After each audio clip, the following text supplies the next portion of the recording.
جمیل صاحب، یہ معاہدہ اگلے 10 سال کی پاکستان کی خارجہ پالیسی کا تعین کرتا ہے۔ دوسرے نمبر پر میں چاہوں گی کہ اس پر بھی کمنٹ کیجیے گا، چونکہ اب کہا جا رہا ہے 60 دن جو ہیں ورچوئل دستخط تو ہو گئے، لیکن 60 دن بڑے اہم ہیں۔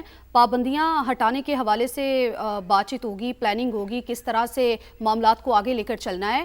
میں چاہوں گی کہ ورسٹ یا پیچیدہ کیا سچویشن ہو سکتی ہے، کیا پہلو ہو سکتا ہے اس کا؟ ابھی تو عارضی معاہدہ ہو چکا ہے، کیا یہ حتمی اور مستقل معاہدے کی طرف جاتا ہوا دکھائی دے رہا معاملہ؟ جی ہاں، دیکھیں اصل چیز ہمیں اگر اس کا ہم تجزیہ کریں اور گہرائی میں جا کے دیکھیں تو یہاں تک جہاں تک پہنچے ہیں ہم، یہ جو دستخط ہوئے ہیں ایم او یو، یہ زیادہ بڑا مسئلہ تھا۔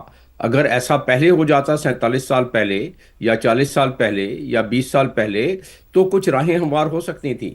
پاکستان نے وہ 21 گھنٹوں کی اسلام آباد میں جو ایک آمنے سامنے بیٹھا کے میٹنگ کرائی، وہ لوگ جن کی آنکھوں میں خون تھا، وہ لوگ جو کہ 47 سالوں سے کبھی ایک دوسرے کی آنکھوں میں آنکھیں ملا کے دیکھتے نہیں تھے، ان کو 21 گھنٹے تک بیٹھا دیا اور وہیں سے قصہ شروع ہوتا ہے، وہیں سے راہیں ہموار ہونا شروع ہوتی ہیں۔ اور میں پھر دوبارہ آپ کی توجہ دلانا چاہوں گا کہ جے ڈی وینس جب جا رہے تھے اور پریس کے سامنے آئے اور اپنے کوئی 5.5-6 منٹ کی جو انہوں نے گفتگو کی اور سوال جواب لیے، سب سے اس میں کلیدی نقطہ یہ تھا کہ ہم نے تمام معاملات پر تقریباً اپنی راہیں ہموار کر لی تھیں، ایک انریچمنٹ کا معاملہ ہے جو کہ رہ گیا تھا۔ تو اب یہیں سے آپ کا جواب شروع ہو گیا کہ یہ جو اس وقت تمام کی تمام چیزیں ہیں وہ صرف ایک اس کا فریم ورک بنانے والی بات ہے، اس کی خد و خال ٹھیک کرنے والی بات ہے۔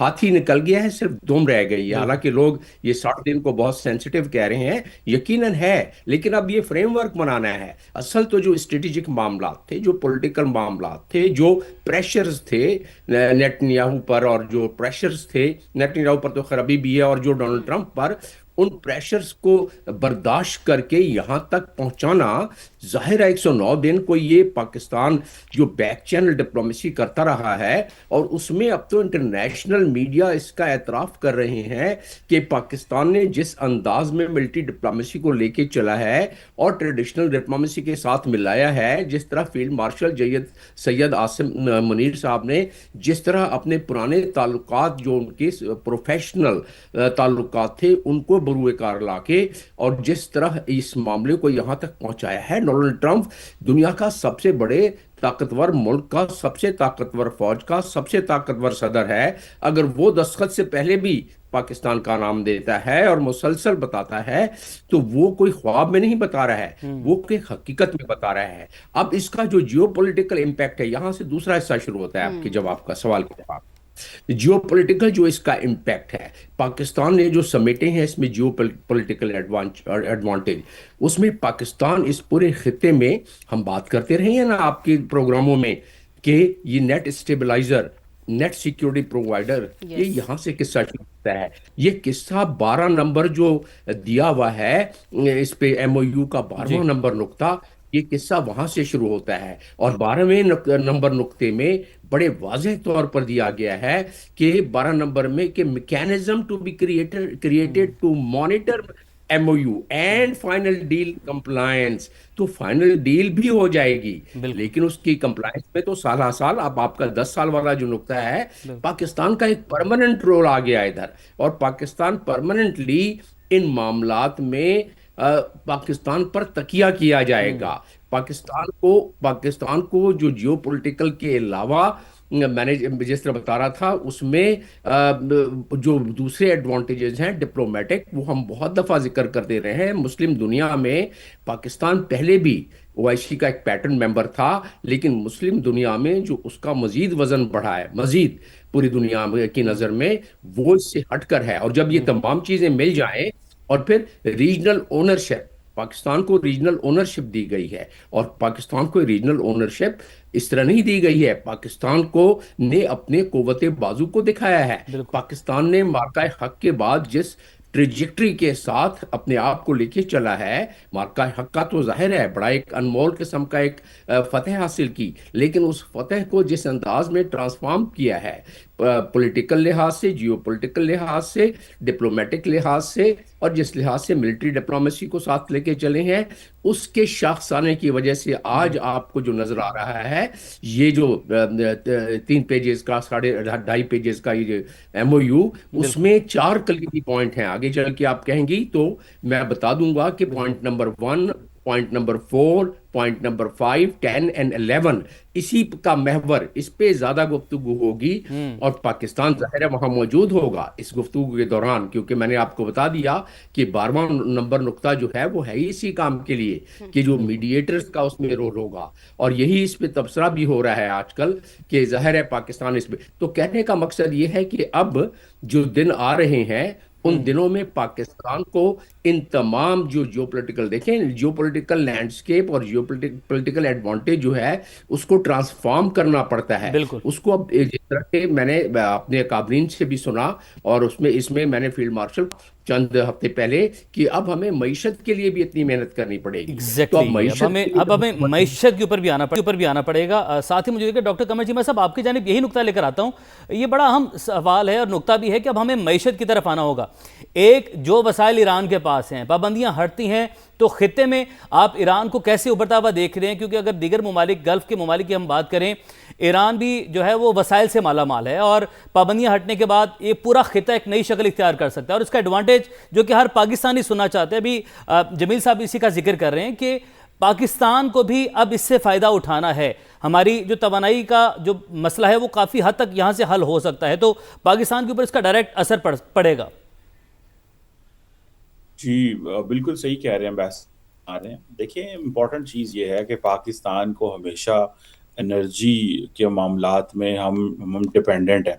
और गो के इस सारी जंग के दौरान पाकिस्तान के ताल्लुकात ऐसे थे दुनिया के साथ, अरब दुनिया के साथ और ईरान के साथ, कि हमारी एनर्जी सप्लाई जो है वो रुकी नहीं है, लेकिन महंगी हुई है। तो ये पता चलता है कि ये भी हमारा एक नेशनल सिक्योरिटी इशू है कि अगर 250 मिलियन लोगों तक बिजली या गैस या एनर्जी महंगी पहुंचती है, तो ये भी एक क्राइसिस की शक्ल इख्तियार कर जाता है। तो इसके ऊपर क्या काम करना चाहिए इन द लॉन्ग रन?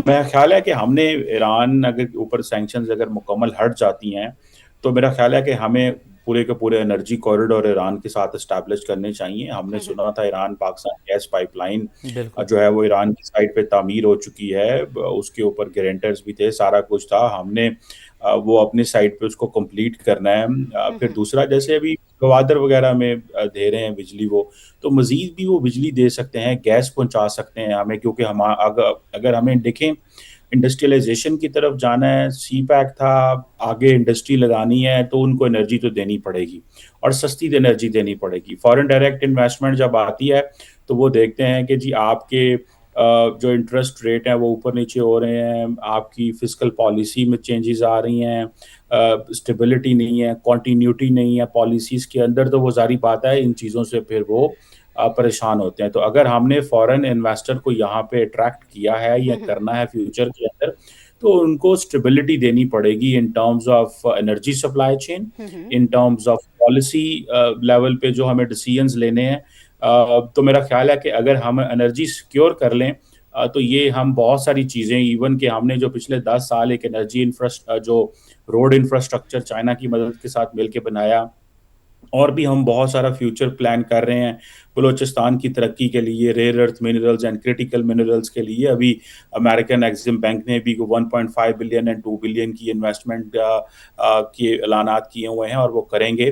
तो मुझे लगता है कि हमारे पास चांस बहुत अच्छा है हमारे लोगों के पास कि हम एक्सपोर्ट भी कर सकते हैं, हम बिजनेस भी कर सकते हैं, हम बाहर से इन्वेस्टर को भी लेके आ सकते हैं, और ये एक अच्छा मौका है। देखें, इस वक्त इंडिया के अंदर फॉरेन इन्वेस्टर भाग रहा है वहां से। वहां पे जो एफडीआई है वो लोएस्ट लेवल पे है इस वक्त इंडिया के अंदर, बिकॉज अभी इंडिया और अमेरिका के मामलात जो हैं, मैं समझता हूँ वो जो दरार पड़ चुकी है, जिसपे अभी भी इंडिया और अमेरिका की ट्रेड डील नहीं हो पा रही। कल भी ट्रम्प साहब से वहां पे सवाल किया गया नरेंद्र मोदी की मौजूदगी में, और वो कह रहे थे हो जाएगी, हुई नहीं है। तो मुझे लगता है कि ये हमारे पास अपॉर्चुनिटी है, और हमें यहाँ पे एक इकोनॉमिक मार्केट के तौर पे जिस तरह हमारी जिस तरह से कमर ग्वादर साहब हमारी आपने कहा है कि अपॉर्चुनिटी तो है, वेयर अपॉर्चुनिटीज एग्जिस्ट, वहाँ पर चैलेंजेस भी बहुत ज़्यादा होते हैं। अब देखना ये कि पाकिस्तान जो है ये अपॉर्चुनिटीज़ किस तरह से अवेल करता है, बेनिफिट्स कैसे हासिल करता है, डायरेक्टली इनडायरेक्टली किस तरह से ये बेनिफिशियल पाकिस्तान के लिए हो सकता है, इस पर हम गुफ्तगू करेंगे एक ब्रेक के बाद।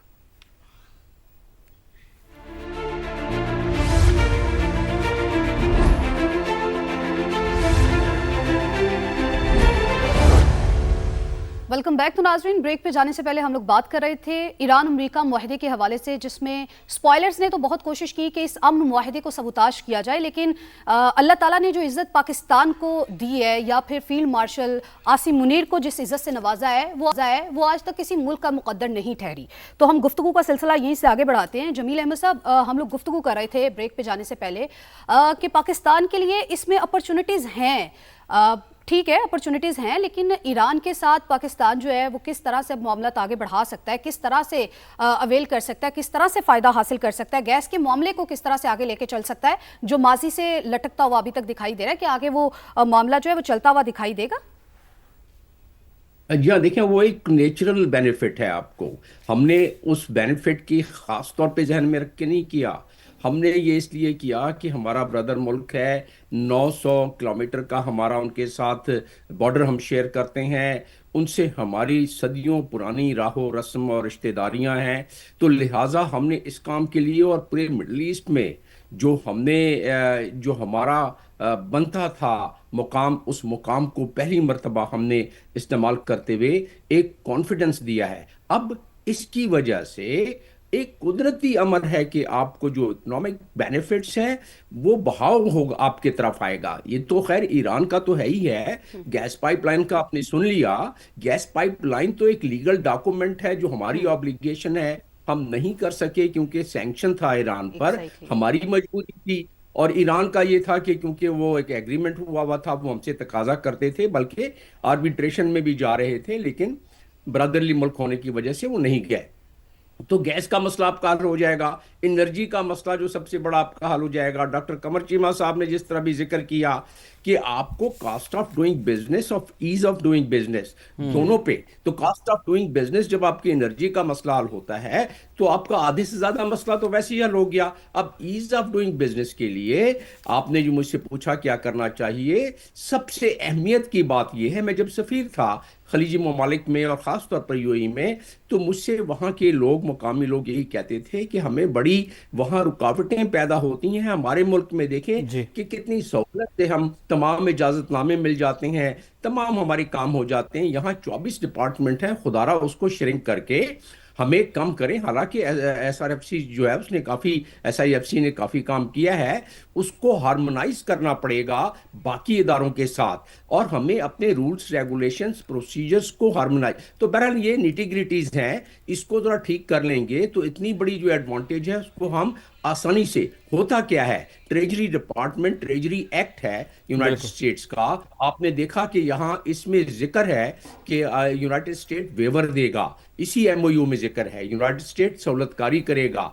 तो वो वेवर क्या है, उनके एक्ट के मुताबिक जिस तरह वो सैंक्शन लगाते हैं, उसी तरह एक और एक्ट है उसका, और उस एक्ट के तहत, ट्रेजरी एक्ट के तहत, जो जब अमेरिका चाहता है कि उसकी कंपनियां या दूसरे ममालिक, तो वो लोन भी देता है, टैक्स वेवर भी देता है उनको, और ताकि इंकरेजमेंट मिल सके उनको। तो ट्रेजरी डिपार्टमेंट का इसमें बहुत ज्यादा, और पाकिस्तान क्योंकि इस वक्त पाकिस्तान क्योंकि एक बहुत बैलेंस तरीके से, बेहतर तरीके से सफारतकारी लेके चल रहा है, बेहतरीन सफारतकारी की है पाकिस्तान, दुनिया इसकी मोतरिफ है। डॉक्टर जमील साहब हमारे साथ मौजूद थे। तफसीलन आपने, आपका बहुत शुक्रिया।